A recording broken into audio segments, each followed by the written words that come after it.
Hi, this is Pam Worth with the Hello Health Podcast, and today I have Dr. Jason Shumard, who is a functional medicine practitioner with over 20 years of experience specializing in type 2 diabetes and insulin resistance. So, thank you so much, Doctor, for being on today.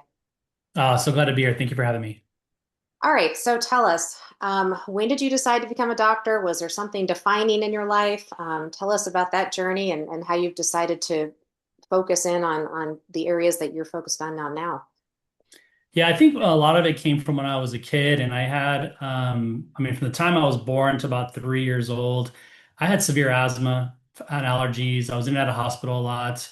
And as I got older, I continued that path, like having to carry the inhaler with me all the time and having to be on tons of antibiotics. There was a really big one when I was growing up called Keflex, and I still remember it had the little, you could shake it and you can hear little beads in there type of thing. And it's like has this like still this PTSD, if you will, like I was having to take that all the time.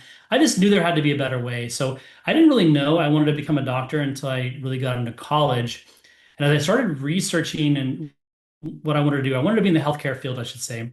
Initially, I thought maybe I could be a physical therapist because I was a big athlete and I could work with athletes. And I went on that path for a little while and it didn't really resonate with me. I didn't feel like it was something I really wanted to do. I knew I wanted to be in some like helping people, but I wanted to do something more holistically. I just felt like there had to be a better way than the traditional medical model. I was never really interested in medicine, if you will. I was more interested in like getting people healthy. So in one of my courses, I went to San Diego State here in San Diego, where I live now. And so one of the courses was every single week they had a different professional coming to speak. They had like a nurse, they had a PA, they had medical doctors. Like every single week was a different one. And one of the ones that spoke was a chiropractor. I'd never been to a chiropractor, knew nothing about chiropractic, but when he was speaking about how the body has the ability to heal itself and it's all the innate responses, it just really spoke to me and it really connected with me in a way that I was like, I have to learn more about this. So I started researching more. I identified more about what chiropractic was all about. Now, most people believe it's just about cracking bones and adjusting spines and everything, but that's just one. That's just the tools that we use to help the body heal. But it's really about getting this homeostasis, like this neurological homeostasis, organ homeostasis, and helping the body get into a place where it's optimized. And we can use the spine, which is encompassing the nervous system, to help control that. And that really was like, this sounds like something I really want to do. So I actually went into school, never seen a doctor, chiropractor ever, never being adjusted, never knowing anything beyond that. I went in with the philosophy like, this is something I have to do. Well, lo and behold, my first, essentially week of school, I was like, this is the place I need to be. I'm around people that really speak like me and talk like me and have very similar mindset like me. I just felt like I was in this place, and I'm like, I'm home. Like I feel good about this. But what was interesting is as I started going through our program, right around maybe a year into my program, is that my mom was diagnosed with type 2 diabetes. And as she was diagnosed, like many individuals, thinking this is a manageable disease, she can change her lifestyle, exercise, take medication, she can manage this. But as things progressed, I noticed that she was no longer managing this, that things were progressing over time, even though she was trying her best, meaning eating as well as she could, following the recommendations of her doctors. And I got to a point where I'm like, there has to be something else. Now, fortunately, the school that I went to was very open to other types of options beyond just the traditional chiropractic training. So I found functional medicine while I was in school. I started going to courses and becoming more educated in functional medicine. And as I graduated, I actually started, my own practice and started implementing some of these things that I was learning in functional medicine, continuing my career in postgraduate studies and helping individuals until I got to a place where I felt very confident that I had the knowledge to start helping individuals with insulin resistance and type 2 diabetes. So who's the first person I went to? My mom, because I really wanted to help her. I went down this path because of her, because I really wanted to help her with this disease process. So, but then a huge finding came to me when I went to my mom.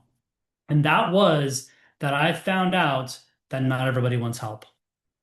When I went to her and told her and my dad that we have these options, we can do this, X, Y, and Z, there was zero interest, mainly because her doctors were telling her she was fine, that everything was good. She had minimal symptoms, even though she was taking more medications and had more medication she was using for, cholesterol, cardiovascular, blood sugar, et cetera. But she didn't feel the symptoms of it. So it's because her body was numb with the medication, if you will. But her doctor told her she was fine. So she was never really interested. Well, fast forward, as me helping multiple people throughout this time, eventually she got to a place where she had her first complication, which was kidney failure. And as her kidneys failed, she went into dialysis 3 days a week, 3 hours at a time. And then eventually, 8 months later, 1 month after her birthday, and 8 months after starting dialysis, she had a stroke and never left the hospital. So this process has taken me to a place like number one, I want to help people with diabetes because my mom had it. Now, oh my gosh, we've got a program that are helping people actually get off medications, becoming non-diabetic. And now I see the death of my mom. It's like, now I'm about to start yelling from the mountaintops, right? Because a long time I was like, I want to be the guy behind the curtain, no target on my back. I'm just going to fly under the radar type of thing. Well, when 2021 hit and my mom passed, because I was there. I was holding her hand when that happened. It was very devastating.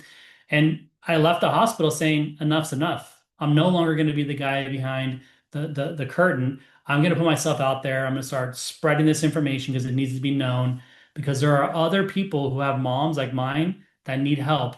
And as long as they're willing to do what's necessary, we have the information that can help them. And essentially that's how this whole thing started when I thought I was gonna be a sports chiropractor, right? But now full on functional medicine working with type 2 diabetes is the best choice I've ever made. So, and I've had family members that have been through this journey. Um, some of them were able to use things like berberine in place of medicine. Some weren't. Um, what's kind of where do you like to start with people? What kind of protocol do you like to start with when people come to you and say, "Hey, I've got this diagnosis, and here's kind of where I'm at." Yeah, the first thing we want to do is we want to identify what's going on because the common misconception in the public is that as long as you bring down your sugars, you're going to be fine. Well, that's nothing further from the truth because there's lots of medications that can bring down your sugars. There's lifestyle, there's diet changes you can bring down your sugars, but these individuals still get worse with time because diabetes or insulin resistance is a cell disease. It's happening at the cellular level, not in the sugars being high in the bloodstream. Because when you look at normal physiology, we consume food, right? And that food gets broken down into our gastrointestinal tract to glucose, which is our fuel. It then gets released into our bloodstream with the help of insulin, taking it over to the cell. The insulin attaches to a receptor, which is the unlocking, if you will, of the doors to allow the sugar to enter the cells. Then, as the sugars enter the cells, they go into your mitochondria, which is your engines of your cells. This is normal function as a human being. We should be able to do this without even thinking about this. But what happens with type 2 diabetes is that ability for those doors to open stay closed. So if those doors can never open, the sugars then start to be pushed back into the bloodstream, causing elevated sugars. So if we're only focusing on trying to lower those sugars, we never fix the doors. And then as more and more cells become damaged, the sugar just keeps rising and rising and rising until we get a diagnosis of type 2 diabetes. So essentially, all the treatment is focusing on the symptom rather than the cause. So our first step in this process is rather than putting them on a lifestyle change, putting them on supplements to lower the sugars, we want to identify the problems that are contributing to closing those doors. Now, we all know that lifestyle can play a role. From that, it could be one of the mechanisms that's involved, like their diet and nutrition and things that they're doing, their lack of exercise, their weight. These things can be contributing factors, but in most patients with diabetes, it is not the only problems they're dealing with. There are other issues. That's why you can see someone who is in a good weight, exercising on a regular basis, eating good food, but taking insulin every single day. Like they're still sick because something else is going on. So we do what we call our root cause analysis. It is a comprehensive testing. We do two types of tests. One is a blood test, which is going to dive deeper into all the different organs and tissues in the body. And then we also do a toxicity test that evaluates for things like heavy metals, molds, and environmental toxins that we know cause cellular damage. The science is very clear on that. So once we have the results back, we can now identify, is the liver a problem, the kidneys, the adrenal glands, all things that are involved in blood sugar regulation, by the way. Is there toxins involved as well? So we can start to come up with a plan. So most of the time, I'm actually not giving the patient anything to lower their sugars, like berberine, chromium, or anything like that. I'm actually focusing on those areas that are damaged and start removing the toxins, restoring liver function, adrenal function, etc. Because once you do that, then those cell doors can start doing their job again effectively because you're essentially removing the blockade that's going on there and allowing those cells to be healthy again.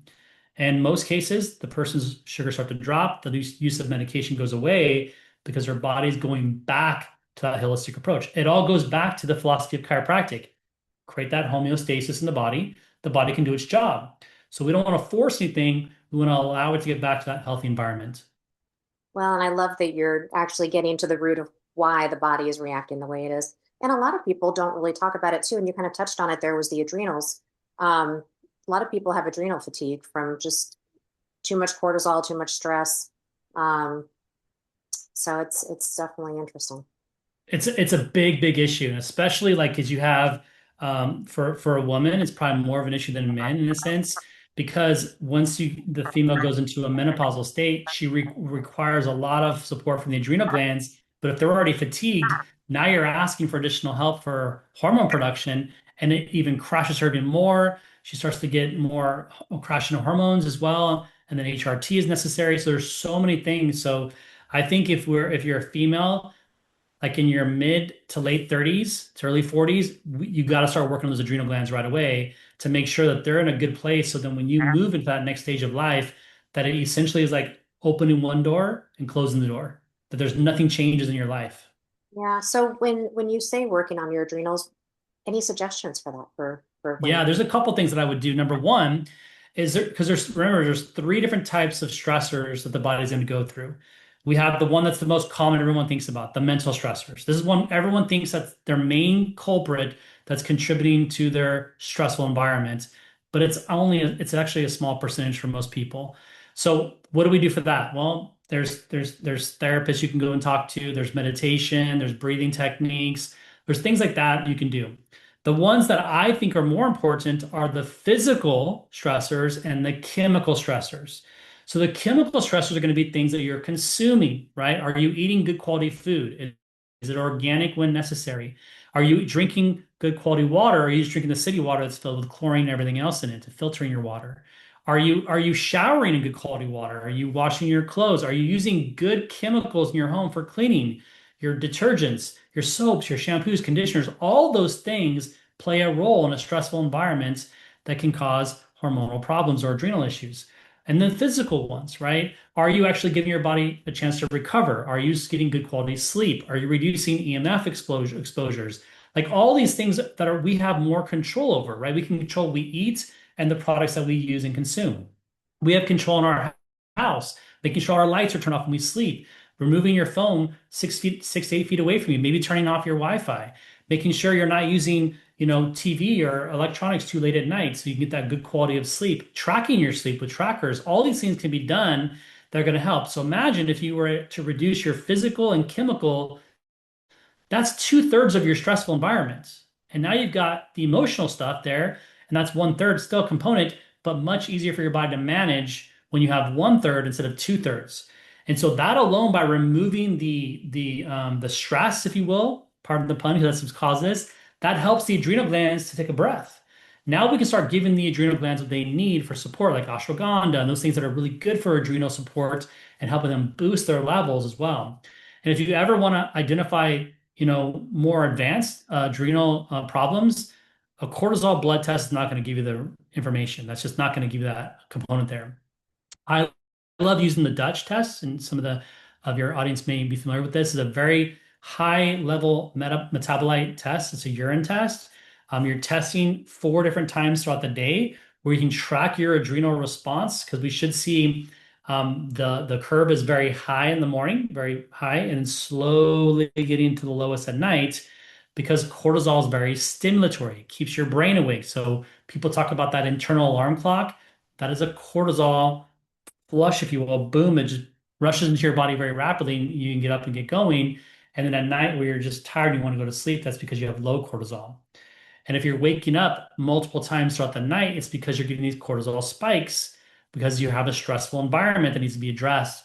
And again, that could be some of these other things, inflammation, toxicities, gut dysbiosis, leaky gut problems. Like there's a lot of things that could be going on in there that need to be looked into. So I guess the answer is yes, there's a lot we can do, but we have to put the right steps together for the individual and their specific scenario. Well, I love that you take a look at it from a data standpoint and you do the test and you understand what's really going on with that person and then take a look at it. Um, is there anything, so when people want to see you, do you ever see people remotely? Do you only see people in person? Tell us a little bit about that. Yeah, so in 2021, we decided to go fully remote. I did have a brick and mortar here locally in San Diego, but of course, everyone went through COVID, right? They all know that process, and we had limited hours and things that we could see people at certain times because we could have a lot of people in the office at one time. But what's interesting, even here, is once things started to open up, people were so used to that, Zoom comfort of their home environments. And here in San Diego, Southern California, we have traffic, right? It could take 45 minutes one way for someone to get to my office, where now they can just get on a call and be done with their entire appointment for one way they'd have to drive to get to the office. And so people were asking more for that, and I was open to it as well. And what was interesting, we never saw a reduction in results. We still saw phenomenal results with our patients, some of them even better because of that stress of driving to the office, I think, is a component there. But and then so 2021, we decided, 90% of our patients were seen virtually. Why do we even need an office setting anymore? Which just started giving me the idea that we could start going, outside with a virtual and helping people all over the country. People who don't have access to type of work in rural areas or maybe don't know where to go to or have the right individual that has this expertise, that we can start working with individuals that are in rural Texas or Nebraska or Oklahoma even, and they all they need is an internet connection. And so it's been really, really amazing to see how things have been able to expand and how we've been able to help more people with our footprint as we go into this more virtual place. That's fantastic. Um, Anything that I failed to ask or you want to be sure to add, anything that you want to let people know if they've got any questions, where to find you? Yeah, I think the biggest thing is that I would stress one thing. If there's anybody listening right now that has recently been diagnosed or has a diagnosis with insulin resistance or blood sugar issues or diabetes, right? It's important to understand that yes, a component of you being there is your lifestyle because whatever you did previously has contributed to that. And you can change the way you eat, you can do the exercise, you can lose the weight, and you should be doing those things. That should be a foundation. We should all be doing it, right? In essence, it should be a foundation. But recognize that for a very large part of the population that is dealing with that, that alone will not reverse your diabetes. It may help you keep your sugars in balance. You may be able to be managed, but again, you're only focusing on the symptom and you haven't addressed the cells. So if you want to take more of a proactive approach, you have to find someone who has the expertise to take you through the right testing to evaluate you to find out what's going on. And I can tell you with absolute certainty, when you get this test ran, you will be mind blown. You'll be mind blown, number one. Why haven't you been tested this way? Because unfortunately, the medical model, their job is to not get you healthy. This is gonna again probably gonna change the minds of people because their thought process it is. Their job is to keep you from dying today. Their job is to keep you out of any medical emergency situation, which they're really good at. Their job is not to get you healthy. Their job is not to get you from becoming sicker. Their job is to maintain where you currently are. You have to look outside. This is where functional medicine shines because we can now take it from where they left you and now identify what areas are broken so we can start healing the body. And once you start doing that, now your body goes back to where it was. The age of the individual is irrelevant.